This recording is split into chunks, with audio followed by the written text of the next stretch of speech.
to everybody again. We're starting a spring series of Pipers'Persuasion interviews with a well-known figure from the College of Piping, Dugald MacNeil. Dugald is going to tell us a bit about the history of the College of Piping, and after that we'll maybe have a conversation about the Pembroke Society and other subjects as they crop up during the conversation. So just sit back and enjoy this. We're in the ambience here. It's the main sort of foyer, whatever, of the College of Piping, and we have the famous mural in the background you've seen in previous interviews of Robert Wallace, etc.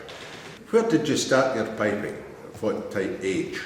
Well, and that was just the beginning of the war. The war was on, and I was very keen to learn how to play the pipes, and I eventually got a practice chanter and Logan's tutor, which I didn't find all that useful.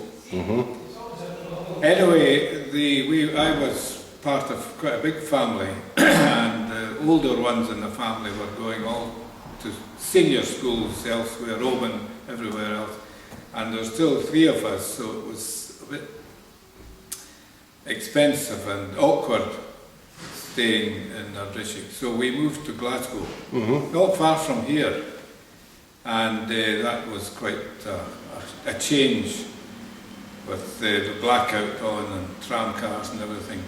Anyway, so I went to school in Glasgow, in Heinlein School. Heinlein School, was it? Incidentally, that's the same school that Seamus MacNeill went to. Yes, Now, this was during the war, and it was very interesting because it was a very big school. It had a junior school right from starting 5 years old, right up to the end.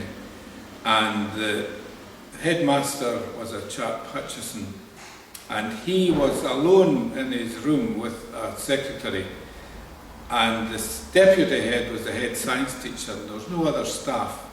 It's amazing, and it was one of the biggest schools in the United Kingdom then, because he was also the headmaster of Victoria Drive School.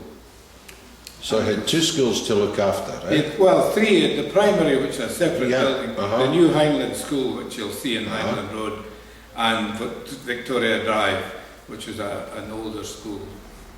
Yeah. And so it was quite an amazing. Anyway, is this the early part of the war, 1940? This is 42. 42, yeah. So I came and I was into the second year there. Anyway, my mother heard of this evening class for piping. So along I went, and it was in a basement, just where the Central Police Station is now in Pitt Street, 181 Pitt Street, and it was down in the basement, and it was a dank, especially in the winter, dank, cold, and so not very nice place. But the 2 people who were running that school were Tommy Pearson and Seamus MacNeill. And Seamus MacNeill was lecturing in the university in physics. Tommy Pearson was a pretty clever backroom boy in the hospitals. He did histology, which is quite a complicated thing. And they were both keen in youth hostels and going away for the weekends. And they were both very good players, and they had been in the 139 Boys Brigade company, which had been taught by Seamus's uncle, Blind Archie MacNeill. I remember Archie. And there was a great number of good pipers from that. Wee Don McLean, for example, and others. Anyway, they used to take their pipes occasionally at the weekend to the youth hostels to play at the Cayleys and whatnot. And some of the other fellas said, look, how about teaching us how to play? So they said, okay, we'll have a look at that. And they got this into this basement for one night a week, Wednesday night, and that's what we'd heard of when we came to Glasgow. So along I went, and it was wonderful, because these 2 people Tommy Pearson, Seamus MacNeill, they could explain everything extremely well. And so I thought it was wonderful, because here was me getting top class tuition. Did they have the College of Piping tutor at that No, time? no, Was no, that later no, on? that came a good bit later So on. what They Dugald well, they just used the same system that blind Archie had used, which was very, very straightforward, and pretty well what the tutor does. You know, you learn to play the scale with straight fingers and whatnot, and then you... But you'd no book as such at that No, particular time? no, well, you did have, you had to get a little manuscript book. And write everything out? And write everything out. And you also had to have a notebook, which they filled in the dates and blah, blah, blah, what you've done wrong or right or carry on. And that was their method, and it was excellent. Good. And then towards the end of the war, it was, I thought it was wonderful, and there was quite a support system in parents and whatnot. But when did you actually go into the bagpipe as such that from would the practice that'd chanter? probably be about 2 years later. As long as that? Oh, aye, because, well, it's quite difficult to get hold of a set of pipes then. Aye, it would be, because no manufacturers at that. Well, there were, but they weren't doing all that much. And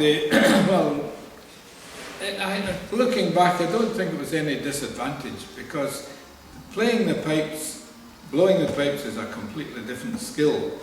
The fingering is the difficult bit. It's almost like relearning again when you pick up the big instrument. No, isn't you're it? just learning something different. You're learning how to blow a bagpipe. Yes. But the fingering is there.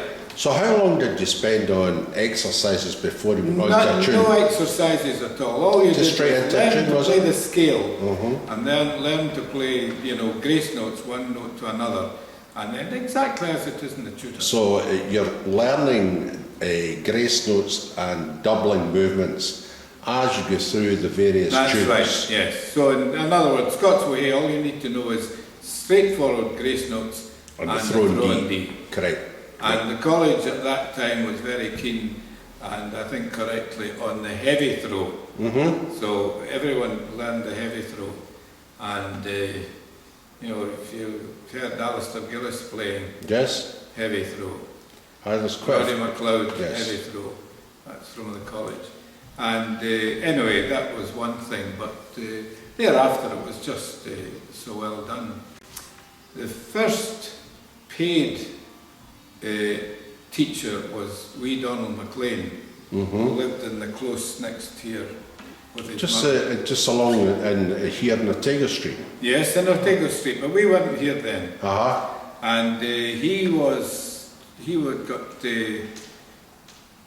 an interesting guy. He never did any other job in his whole life except piping.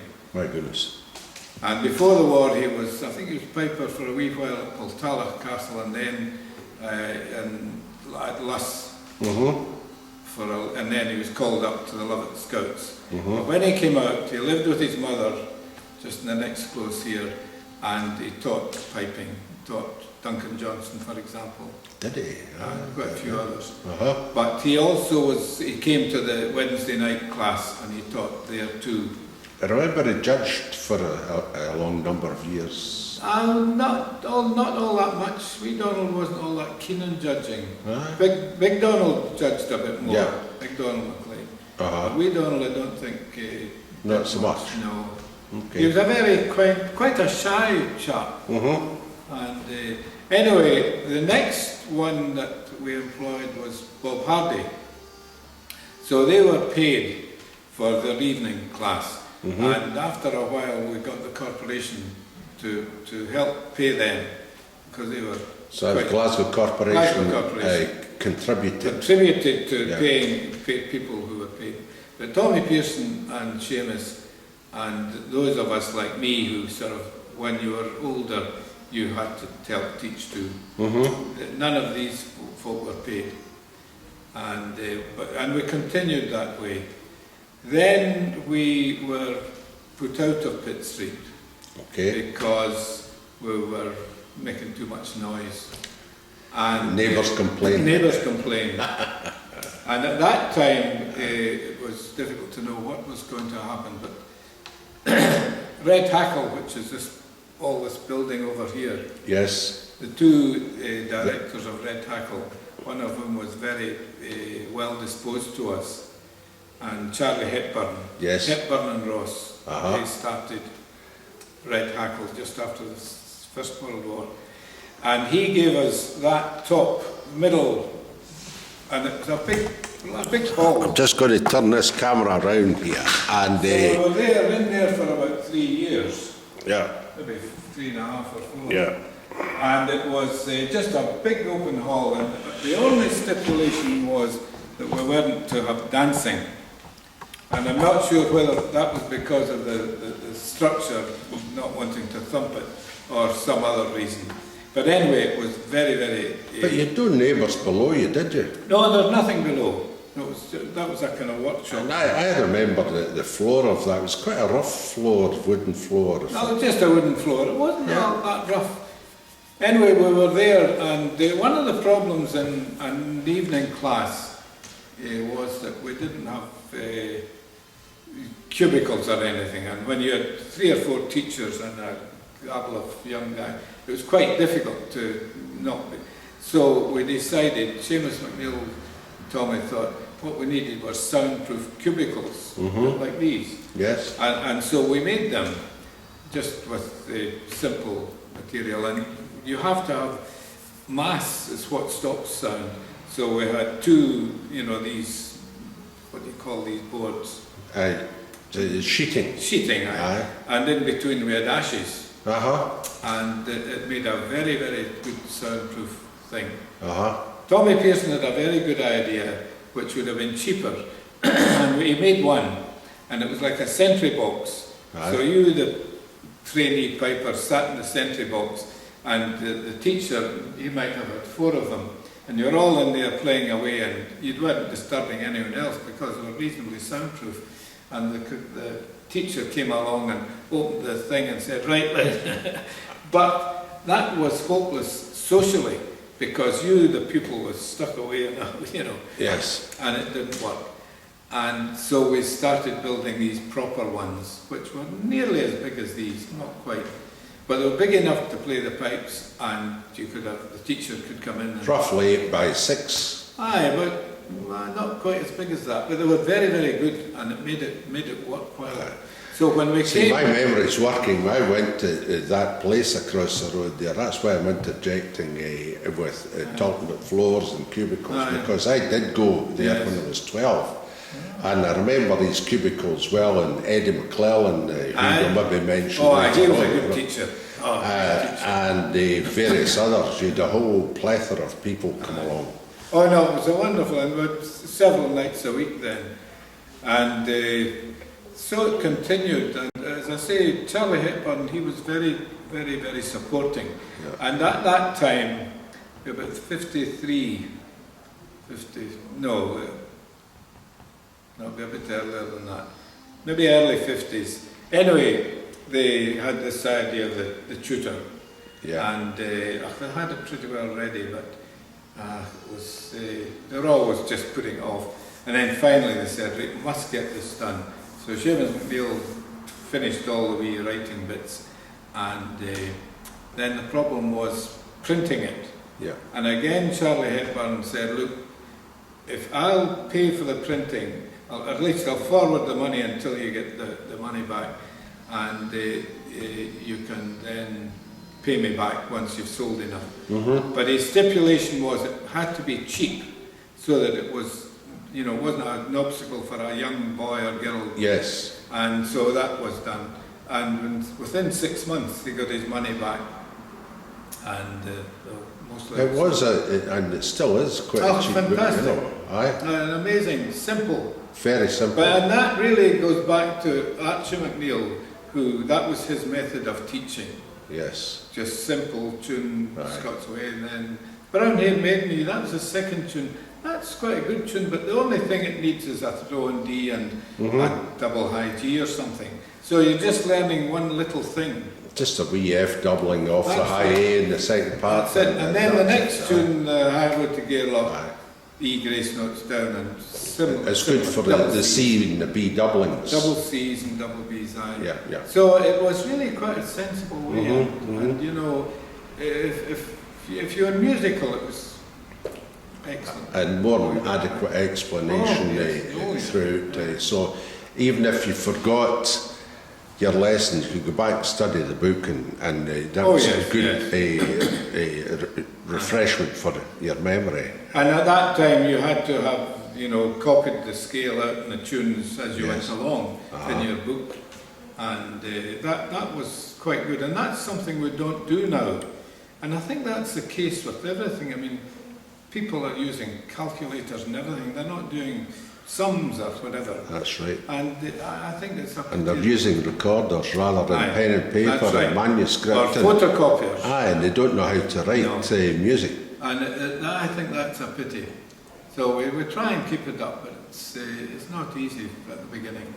So you had these various tutors, and you also had recitals, maybe on a Friday night or what? Well, yes, there's some good ones. I think really John McFadden came on board. He was the secretary for a while of the College of Piping, and he and Seamus were very good at organising kind of concerts. Yes. And these concerts, they used to do them up all around the Highlands and one or two in the city. And they were possibly the first time at a concert that you would hear a whole Pipers'Persuasion played. Aye. And it was they did a great job in that respect. And it usually was quite a packed audience. Oh yes, well they had quite good people. You know, someone in Aberdeen would say, "How about it?" And they'd say yes, and you organise and get the publicity going. So they would have good, and of course it was at that time when, you know, things were improving, 50s, 60s, 70s, and no, it was quite.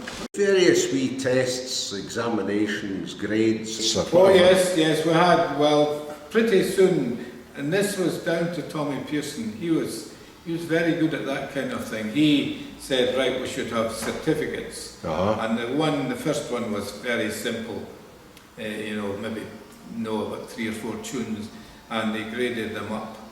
And in fact, the system we have now is very, very much based on that original Tommy Pearson. How effective do you find that is for the person learning? Is it a motivation, or what is it? I think it's quite good because you know, you go through the stages when you come to sort of, for example, 2/4 competition matches, and you know they're quite difficult. Yes. To play well, and strathspeys and reels, and so it is. No, it's excellent, and there's a surprising number of people keen to do that because it gives them a milestone.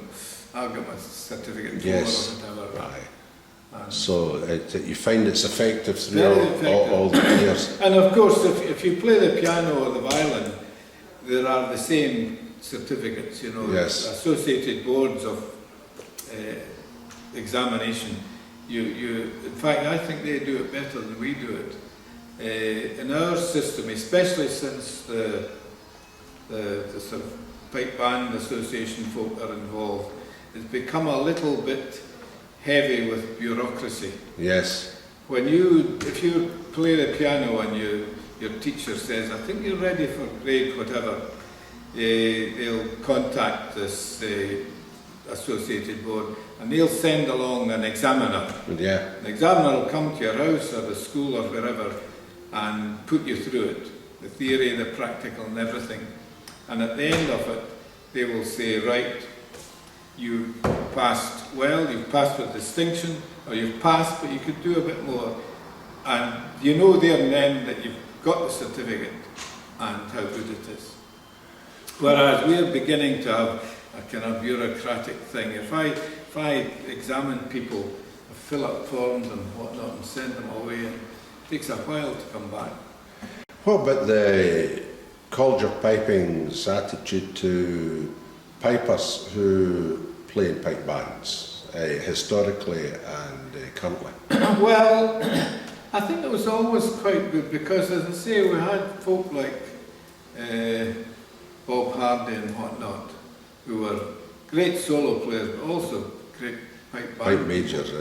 And most of the folk, I'm about, I suppose, the only one who hasn't really played. I played in odd scratch bands, but I've never really had time to join a band and do it properly. You need to allocate another night or. It takes a lot of time, doesn't it, to be a top solo piper and also, especially nowadays, it's very, very demanding. It's a very high standard for grade 1 band play. But not only that, now if you're in one of these bands, socially it's not very great. Aye. You know, I think I would love to have been in the village pipe band or something, where you're playing for fetes and gala days and whatnot. And you know, and the other thing that I feel that the top bands, when they're playing their hard stuff, sometimes it's not that musical. That's, the modern yes, drums, that's you know, fair comment. If you go back in 40 years ago and you heard a band in a wee town, they'd be playing 6/8 and it'd be lovely. And now they're, I don't know. Do you think it's the tempos that they play it now? I think so, and I think it's too much of a drive. Too much of a drive, especially in when they're playing 2/4 competition matches and big Strathspey meals, and they're hammering through them, and you know, they work hard and it's fantastic. And but they're not phrasing or. But somehow, I would rather hear a nice 6/8 than a pipe band marching along the street. Do we blame drummers for that? Well, that is certainly my memory of a pipe band is the old sort of rope tension drums, which were low pitched. I thought they were great. I mean, I've got I suppose it's the recording of Bob Hardy's band. And they were still on these kind of older drums. And somehow they seemed to go better with the drones. More sympathetic. I know, anyway.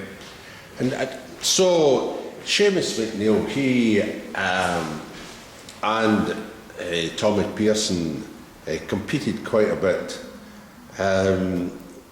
You mentioned Archie MacNeill, the blind Archie. Did you go to any other tutors, or was that the sole source? Not really, that was the main source. Tommy, to be fair, Tommy went to Willie Ross. And Willie Ross, he thought Tommy had wonderful fingers. Yes. Great fingers. And he was, he had also had a very good bagpipe always. Yep. And he was a very successful competitor. Was it more light music or was it both? I suppose looking back, he was better at the light music. He was perhaps a little more mechanical, but you know, his finger was so clean and tidy. And Willie Ross admired him greatly. And what about Seamus?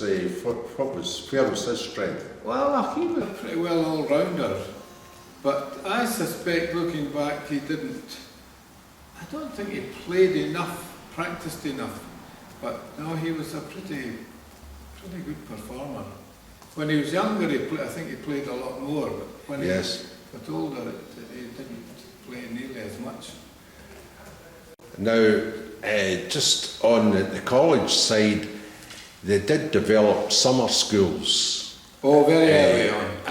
In the 50s and 60s. Yes, very early on. We used to have them in Skye, in all kinds of places. And all they needed was, usually they would get the use of a school, and they would go up with carloads of everything, and someone would go and cook, and they would be allowed to use the school. And there are people from the Doe School, if I remember correctly. All kinds of just volunteers. Sometimes just July. Yes. Usually the month of July. And these were wonderful, but now, of course, you're not allowed to use a school for a... Oh, no. The regulations are dreadfully difficult to get round. But as you say, they were up in Skye, Mull, Yes, Tyree. we were everywhere, and they were excellent.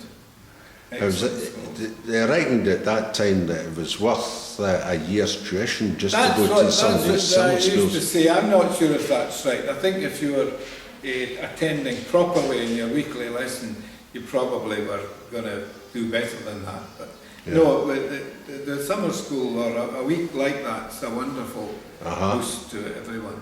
Because, well, and the other thing is that playing any instrument, you begin to be part of the club. Yes. You know, whether it's a fiddle or whatever. But more especially with the bagpipe, because it's such a difficult instrument. Yes. You know, you really are toiling to get it right. And there's so many ways it can go wrong. And it really is. It's a dreadful instrument. And what concerns me is that no matter how good you are, if you're playing and there's a crowd here and you make a mistake, everyone hears it. Aye. It's obvious. Whereas with you playing a fiddle, you wouldn't notice. But the bagpipe, it really is demanding. We are very demanding of our instrument technical expertise, and I think on Irish Uilleann piping, where I suppose there's less of a competitive element there, and we're less critical. And of course they've got stops anyway. Aye, but we're less critical of the technical.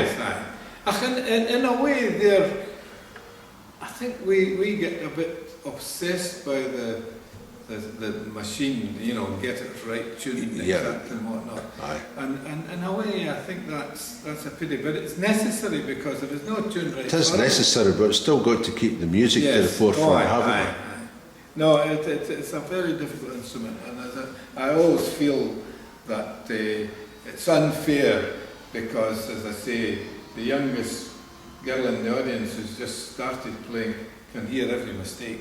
And what about the Piping Times, the magazine?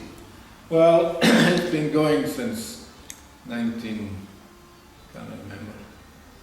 And when Tommy Pearson, he went a wee bit doolally at the end. Aye. And Seamus MacNeill died, and we were in a very, very difficult position, because everyone knew Seamus was just about finishing. He was very ill, and there was the movement to find some way of preserving the college, and some quite good-hearted folk helped a lot, and we were very much along the road of being... In fact, we bought the building that's now the National Piping Centre. Piping Centre. At McFater Street, yes. McFater Street. And we were in with this committee, and it was a high-powered committee. And Seamus and I were the only two ever allowed at that committee. And there was another 5 or 6 folk, and I don't think any of them was a piper. What was your position at the college in 1995 when that was going on? Well, in 1995, I've been in the kind of committee all the time since. Did you have a title or anything? No. I was just a member of the committee, and it might have been. And Seamus was the principal, wasn't he? Seamus and Tommy were the joint principals. Joint principals. And then Tommy retired and said, "No, I'll leave you alone." But he still came and taught, but he was no longer a joint principal. Then when Seamus died, I really became the principal for 3.5 years. And I did the Piping Times as well. Yes. I just finished gainful employment. I'd retired, and about 94, 95. What did you do for a living? Let's just cover that one. Well, I was really a chemist. I went to the university. In fact, the guy who taught me physics was Seamus MacNeill at the university. And about the only time he really came and congratulated me was when I did rather well in the physics class, because in the Glasgow University at that time, if you're in a big class, and the first year physics, there'd be about 300, and it was a big kind of theatre-like class. And the lab boy every morning would come in and he would look around, because you had to sit in the same seat and he could quickly work out who wasn't there. And if you missed so many lectures, you didn't get a class ticket. You weren't allowed to sit the final exam. Yes. Anyway, the guy next to me was a chap, MacNeill, same name as me. He had been at Kiel School, and he wasn't very bright. Anyway, when I did very well in physics, Seamus, oh, he's so pleased. And I said, you never congratulate me. Well, I think he said piping's different. Anyway, after I really did chemistry, and when I finished chemistry, I was then called up, because you had to do national service. And so I did national service for 2 years, and I was reasonably lucky because I got posted to Paris for about 15 months, and enjoyed that. Did you speak French when you were there? Well, I'd done French at school, yes, I had to, but not a lot, because you're mainly working with the army. Yeah. Our job was, it was a mixed unit, American, British, and we were really looking after the communications with all the NATO countries. It was the NATO headquarters we were really in. Yeah. And that was quite good, because the American army is quite different and it's quite interesting. And the good experience I had there, eventually I took my pipes out and I got in touch. I went to the Scottish church in Paris, and the chap there was a fellow from Islay, who during the war had done great work, and getting airmen and soldiers out. What was his? He was the Tartan Pimpernel. I guessed that, and I was wanting you to say that. Yes. He came from Islay, Donald Caskey. Aye. Now he's a delightful man. Anyway, he was. He said, "Oh, if you've got your pipes, come along to the Caledonian Society practice night, because every year in Paris they have the Caledonian Society ball, to which everyone goes, everyone. And so every fortnight they would have this practice. And so there's a chap from Dundee, he wasn't a piper, but he was a very good dancer. And he and I used to go along, and Donald said, come to my flat. And he lived right in the middle of the town. And he would give us a beer, and then we would go along to this thing and, practice the country dancing and whatnot. So and through that I got to know some of the Breton pipers. Yes. Because there were one or two Bretons in Paris. There's quite an enclave at Montparnasse. That's it. Yeah. And so I got to know some of them. Sadly, one of them, the one I knew pretty well, he had a terrible accident. He was a lawyer.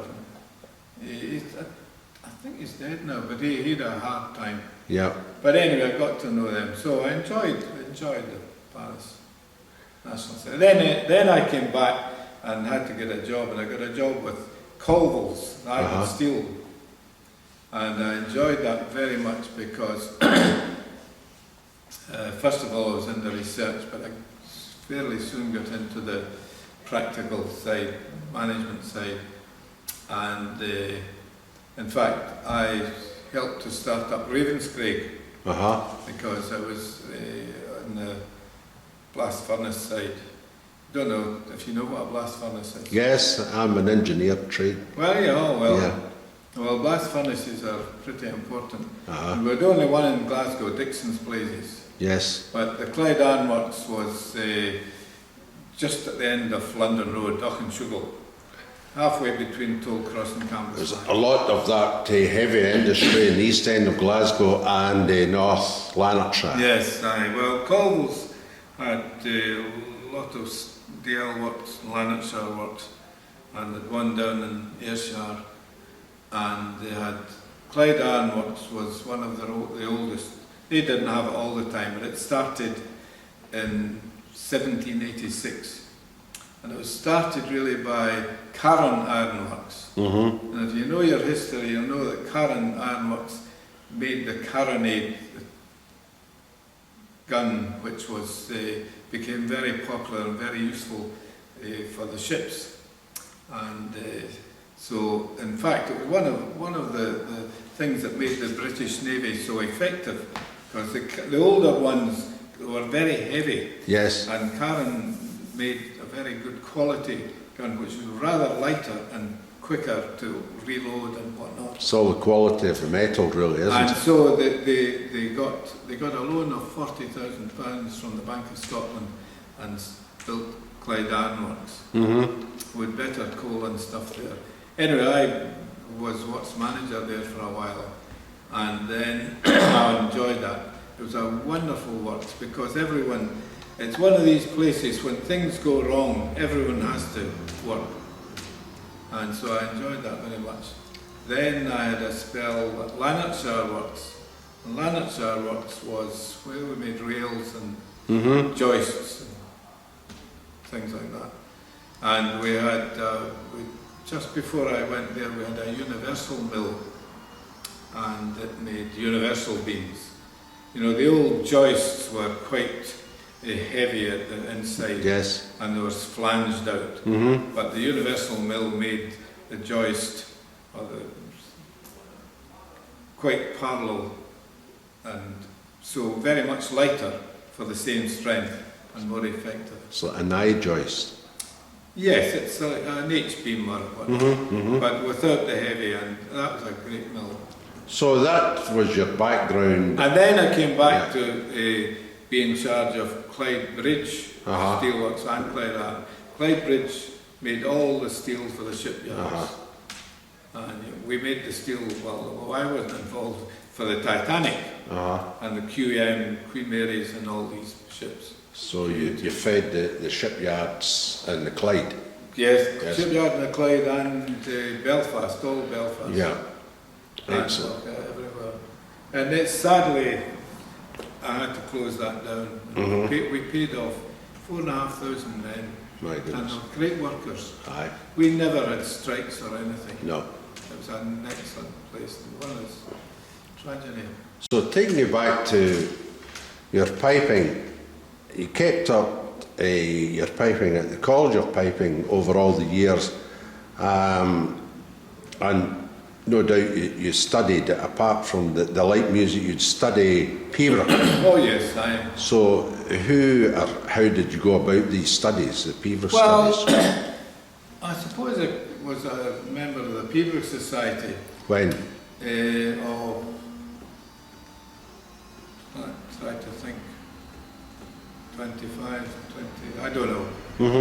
Between 25 and 30 years ago. Okay. And it was an interesting thing because every year they had a conference, and you got all the folk who knew about these things.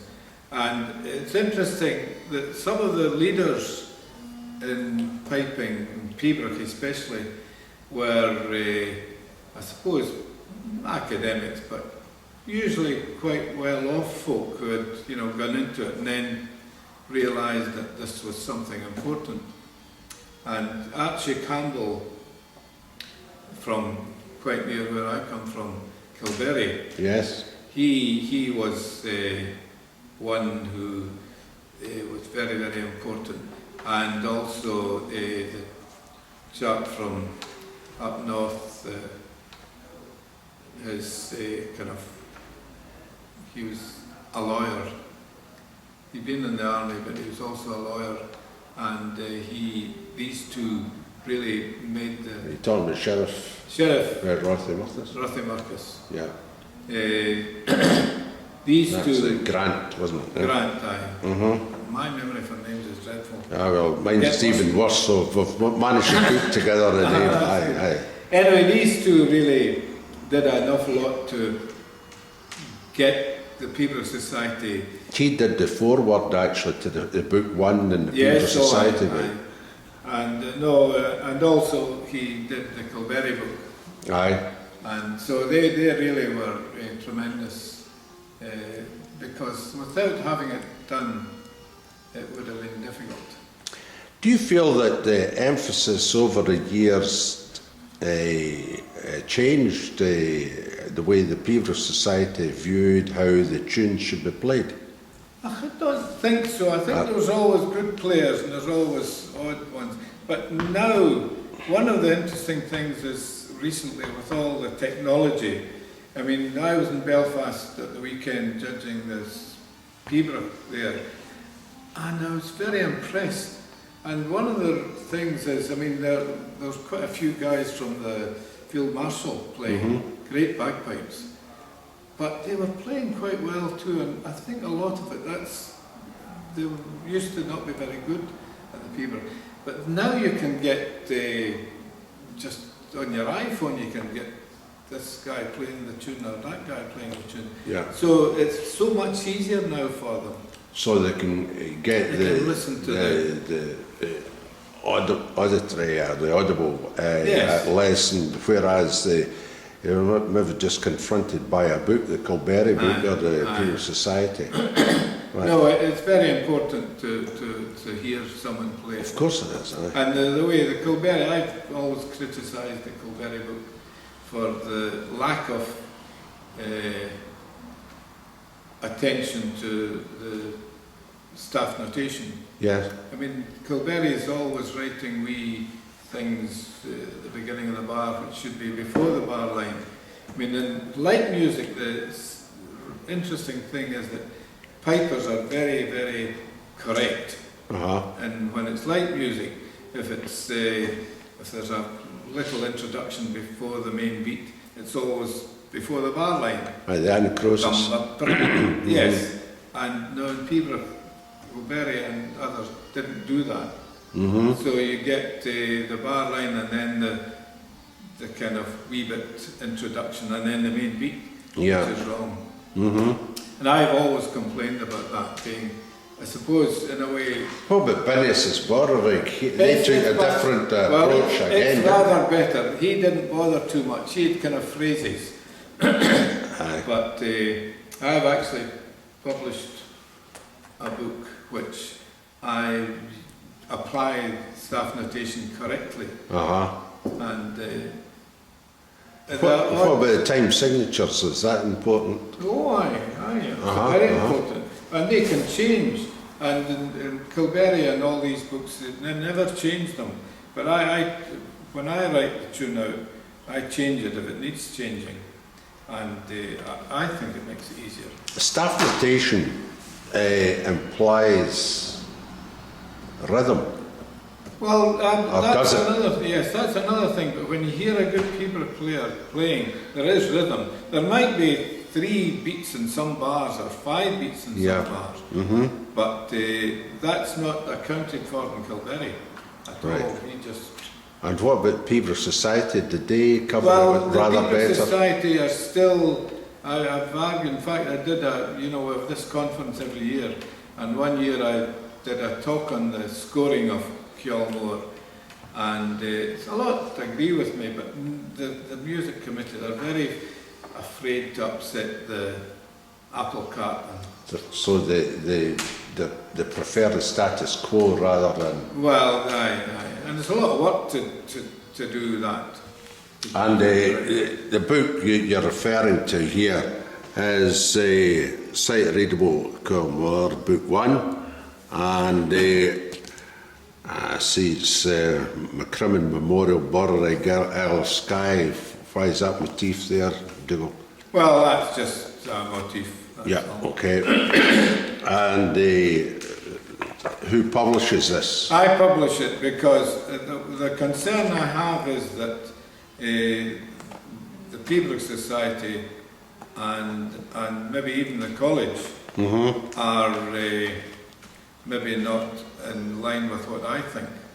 So I thought, well, if it's another view on Peevish. If that was a college publication, people in the college could say, "Oh, we'll revise it." And I don't want it revised. How many tunes are in this book? I think there's about 36 tunes or something. But book 2's on the way if I can get my man to do the... Now I can write it out by hand, but it takes a while to do the computer, especially with Peevish when you have a lot of funny wee things. And explain again the difference between your book and the Pipers'Persuasion Society Well, collection. the Pipers'Persuasion Society book, if you were just taking it up and playing it exactly as it's there, it would be hopeless. In what respect? Well, because the tune wouldn't come out. They uses sometimes things that look like grace notes, which we think are just up, and they can be quite long. Yeah. And it's full of that kind of thing. And now, one of the things is that the guys who know how to interpret it think, well, that's good. And of course, Seamus MacNeill even, that's one thing I used to argue about it. He said, no, it's quite good to be mystified like that, because it means you have to go to a teacher. But it'd be much easier for the teacher too if it was properly written. Well, we're back to the old argument again about memory, how good's a teacher's memory and how good was this teacher's memory, and it stretched back through the generations and the centuries, right back to the composer. How much have we changed the tune from the mind of the composer? Is that a legitimate change anyway? Is it a personal expression? Also remember that the composers, lots of them never wrote anything. It was written down by someone later on, like Angus Mackay, who Seamus correctly describes as a real genius. He, wrote down all the tunes that were extant at the time, and he, in fact, has written them very well, better than the Pipers'Persuasion Society, but they didn't adopt his thing anyway. They reverted a bit. Who did they adopt then? Well, they adopted. Do you feel, in your opinion? Well, they adopted a kind of silly thing where it was questionable. They would just leave it to you. And for example, do you play Piper? Yes. Well, if you look at the Kilberry book, they will have a silly wee E grace note, then a low A, and instinctively you think, well, that wee E grace note's a small E, so D under. So we're talking about the length of cadences, really. Well, not just cadences, even the simple starting everything, and the cadences come into. In other words, is it an E crotchet or an E quaver, or is but it's just a semi-quaver or a demi-semi-quaver? And sometimes that wee E grace note, say it's D and, that's what it looks like, D and, but sometimes it's D and to. It's a short low E and a long E, and it's very confusing. And it would be quite confusing if you're looking at Tullachard, for instance, or looking at Lament for the Sun, Tullachard is a very good example. Yeah. A lot of people play it D and I think definitely because it's a war cry kind of thing. Grab your sword and rush. So I'm thinking D hibbity, hibbity, but the others say D hibbity, and it just doesn't sound right. Aye. And of course, you've got to look at the third pulse and that tune to emphasise it, and it really doesn't point that out. Well, the book, the Kilberry book for Tullachard, you just don't know where you are. And Lament for the Only Son is another example of your E cadences being different lengths. Yes. And it's so needless because it could be maybe long or short, but at least it's got some length. But where it's just a wee grace note, it's silly. The people who compiled these books, how good were they as musicians? They played them properly. They played the tune the way. So is it just a matter of just following a kind of system? Unable or unwilling to put down the correct expression and the Yes. And as I say, Seamus MacNeill said, you're right that it's all a mix-up, but it means that you have to go to a good teacher. And he thought that was a good plus. No, what we've got is just notes on paper. We're back to the old teaching at Borrig or whatever. Well, no, the truth is Kilberry is excellent in terms of the note sequence is correct. It's just the timing, it's all pointless. See, you could extend this. I'm from Glasgow, right? And folk would say, I don't have the Gaeltacht, I don't have the song, the Gaelic song in my The head. Cantoract wasn't Gaelic.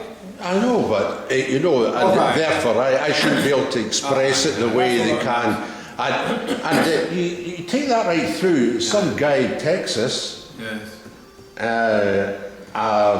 you go, Germany now is burgeoning, and they're trying to learn piping over in Germany, as you know well.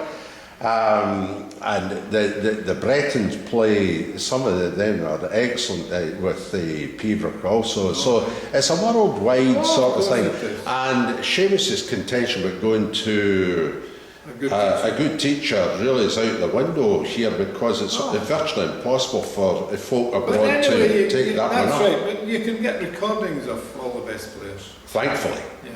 But the book should be more accurate. Oh, yeah. Anyway, that's one of my... Aye. Well, it's interesting that.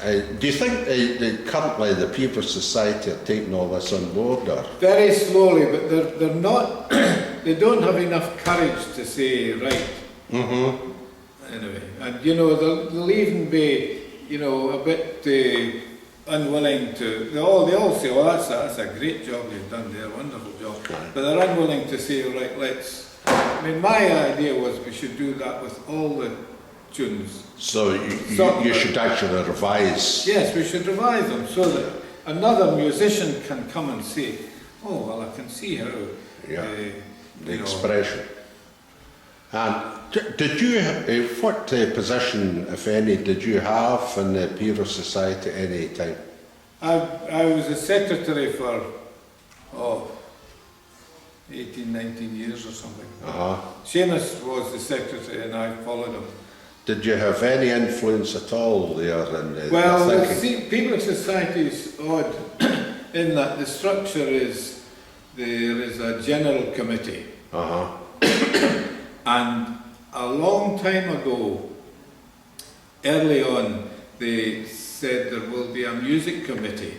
And the music committee was made up of those who knew about the music, and the other one could be Lord Lovat or whoever else. And there was a lot of that at the time, and so they weren't allowed. The music committee had the power over what was to be printed and whatnot, and the set tunes. And I've never been in the music committee, and not that I really want to be, because I can criticise them from the outside. But anyway, I think that's... They're having an awful job modernising and coming to...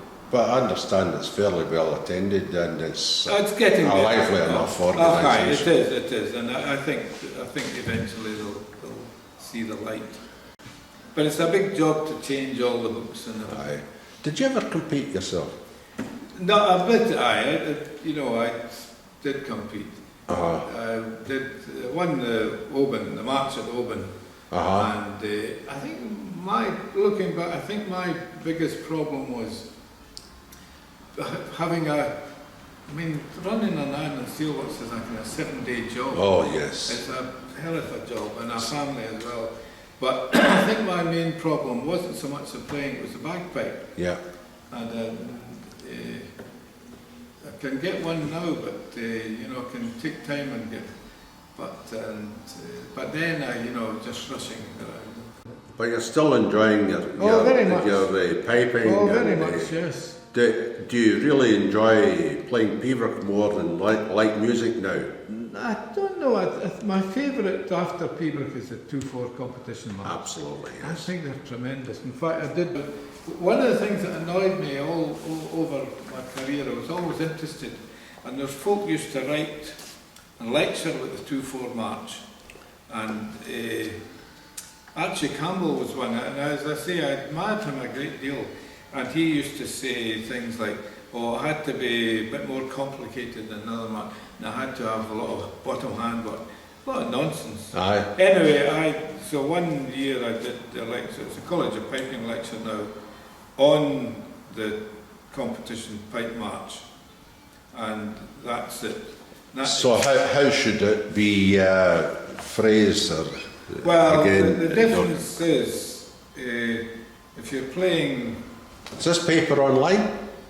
No, you can have that copy. No, I was just wondered if it would be online, you know. I don't think it's online. For the viewers. No, it's not online yet. But no. Anyway, what the difference, the 2/4 sort of thing is very interesting. We have in piping, we have the light march, the quick march. Okay. Highland Laddies, Mansfield. We have the competition march. We have the reel, which really can be written in 2/4 time. And we have the simplest 2/4 timing is the polka, which is, you know, left. And it's interesting because if you take the beat to be 2 pulses, then the polka is, all the pulses are almost equal, 4 pulses in the bar. Then if you go to the hornpipe, it's not quite so severe, yes, but it's similar in a way. And then if you go to the 2/4 march, it's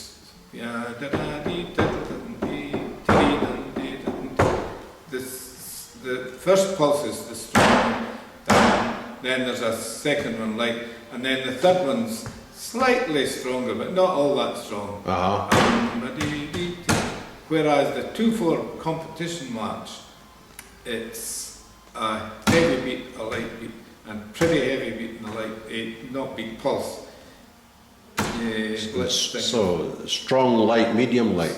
Not strong light, no, not medium. No. That's almost Highland Laddie. But the 2/4 competition marches.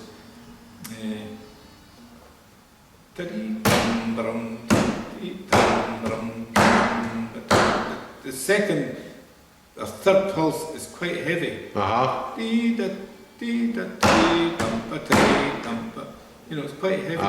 All but in fact, some people play the 2/4 competition march in 1/4 time.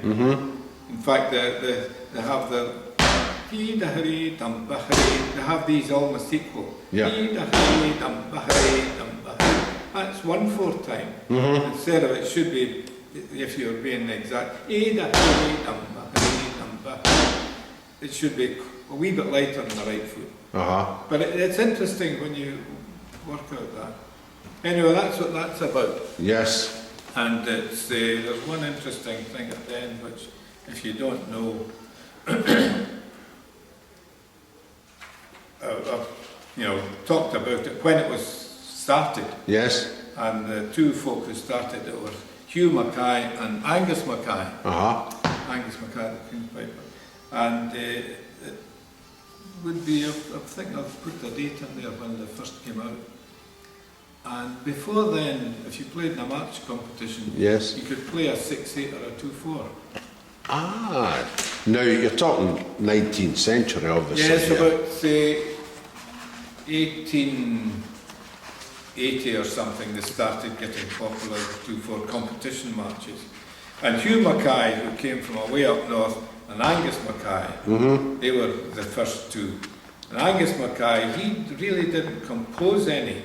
What he did, he took an old tune and he changed it a bit. Bonnie Ann, for example, is a kind of wooing song from north of England.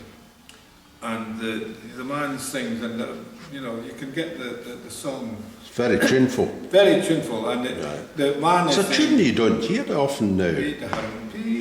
Anyway, and the man sings in a low voice, and then she replies in a higher tone. It's quite an interesting song, but it's exactly the tune. And Angus Mackay just took it and made it a wonderful. I see various dates for tunes that you're talking about, around about the 1880s, yes. He did the same with the Abercairn Highlanders. And that was to me that's a fantastic tune. Yes. And he did the same with Duke of Roxburgh's Well to Blackburn Forest. It was an existing melody. Yeah. One, what's the other one that was? One, and you know, we've got the tune existed. I'm trying to remember which one. But he really didn't compose tunes as so much as just took a melody and made it into a good tune. Well, the famous one is the Highland Wedding. Yes. That came from an old Strathspey, 6-party Strathspey. Yes, there we are. And you know, he does it just right. He gets the right amount of doublings and things. You don't want too much decoration. No. I think the main thing about all the tunes is that you've got to keep the flow in the music. Oh, aye, you've got to be musical. But I mean, his tunes are good. And one or two came later. One of my favourites is the Lord Alexander Kennedy. Yes. Composed by the chap from Falkirk. And I was very interested Angus in that. MacColl plays that a lot. Oh, aye. I was very interested in that. When I left the steel industry, I worked for a while with British Aluminium, and they had a mine in Ghana, and very hot and steamy in Ghana. And anyway, the 42nd, who were out in Ghana fighting I wonder how they did it, because the old uniforms on. Yes. And it's stinking hot and there's mosquitoes. Anyway, after that, and Lord, what's his name, was with them, and they were then sent to Malta. And they were in Malta for a few months, and that must have been wonderful after they had done their service in Ghana. As I say, it must have been dreadfully uncomfortable. They went to Malta, which was lovely, and Lord Alexander Kennedy took off. He said, "I'm going to Jerusalem," and when he came back, the pipe major had this tune, and he said, "I've composed a tune for you, and it's called Lord Alexander's Walk in the Gardens of Gethsemane." And he said, "No, let's hear it." Oh, I said, "That's fantastic." He said, "Just call it Lord Alexander Kennedy." Yes. And that's what it's called. That's a great tune. You'd many famous pipers went through the College of Piping, didn't you? Aye, quite a few. Can you recall any names at this time? The wee boy came from the school. What's the name of the school? It's not a school now. Quite near. And he turned out to be quite a good player later on, and unfortunately died. Oh gosh, what's his name? You're not talking about Dr. John, are you? Oh, aye, John McCaskill. Dr. John McCaskill. I remember John, he came along to the college about 12 years of age, short trousers. 12, yes, and he was a good player eventually, but he's a funny guy, and of course he went. He kind of came and went a bit. Anyway, in fact, I went to see him not long before he died, and he was still. There's a doctor up in Oban, eventually. Fort William. Yeah. Anyway, I went to see him just not long before he died. He was 59 years of age, if I recall correctly. But he had being a doctor, he should have known better. He just had a very, kind of daft life. Very keen in football. Mad keen in football. I was the sports doctor of the Scottish football team as well. That's right. Yes. But he played the lovely Pipers'Persuasion, composed a lot of good tunes too. Lexi McCaskill. Yeah. Folk think that's an easy tune, no. To get the double E's in it. Most of his tunes were fairly tricky. No, he's a good composer. Do you remember Evan Mackay? Very much so. I played at his funeral. He ended up in Hong Kong. Yes, Hong Kong in the police in Hong Kong. I know. Evan was about this place for a long time. Evan was. He joined the police for a wee while, and then he went to Hong Kong. Is that his mother, that Delina Mackay? Delina Mackay, yes. It's She composed was- after. Yes. Yeah, She was the secretary to the SPA for a long time. yes. And oh, she's a lovely woman. And the Scottish Pipers Association still meets in here. Yes, yes. And they have the piping evening in here once a month. We had a great one last a week ago on Saturday, which was really in memory of Don McPherson. Yes, And his wife was here now with a wonderful concert. that was under the auspices of the SPA. Yes. Oh, And earlier that day you had the SPA competition. yes, in a way that was a pity because a lot of the folk obviously had been at the competition, and when they went home and said that they just didn't come out. But we had a good attendance, but it would have been better if that competition hadn't been on that day, Yeah. because people would come and attend all day. It was a good standard that day though. Oh, a good competition, but I mean the concert at night was excellent. Aye. And you do quite a few concerts here too. Yes, I would do one or two, and it's a great place because the pipers can be tuned up and they can just be ready to go on. Go on and play without tuning on the Yes. platform, yeah. So that's the College of Piping now. You're in your third premises over years, over history. Yes, we are, but well, it's fourth because we were in, I don't know if you remember the old building here. It was dreadful. Aye. It was older than the tenements. Yes. And it had been a joiner's shop, mainly for shop fitting things. And we got it from the Red Hackle for Red Hackle. £100. Yeah. But we had to do a lot to it. And the deal was that once we left, we would get £100 back, and also we would be paid for any improvements we made. They'd had to do the roof.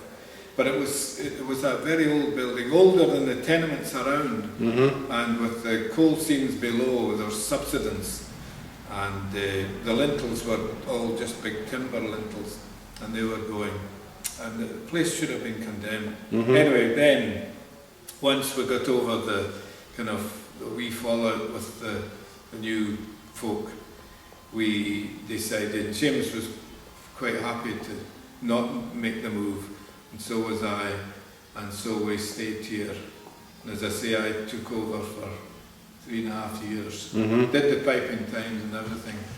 But then I kept looking and I realised that, can't go into old age trying to do this. So we reckoned that at last we had to take on someone and pay them to do the job. And a very look around everywhere, abroad as well. And Rab was about the only one who had the journalism. So that's Robert Wallace, and he's now the principal and he's editor of the Piping That's Times. right. And he's employed by those of us who are directors. Okay. But the Piping Times were a very, very successful magazine over the years, eh? Yes, no, it worked well. No, it was good. It was good. And there's some, if you go back, there's some great articles that we. Yes. So, thanks very much for your time here today, Dugald. Not at all. I'll give you this is a thing I did for the People's Society, which is the history of the College of Piping. Yes. And it's probably useful if you want to. Okay. I'm just wondering, off the top of my head, if it was possible for us to put this online that the folk could access. Oh, yes, okay. And they would acknowledge yourself, of course, all that sort of stuff. So, in due course of time, people, we will endeavour between the College of Piping and Pipers'Persuasion to put these very valuable papers online for you to look at. And in the meantime, thanks very much to Dugald MacNeil for his time, for the history of the College of Piping, and for comments on the Peeves Society. Thank you.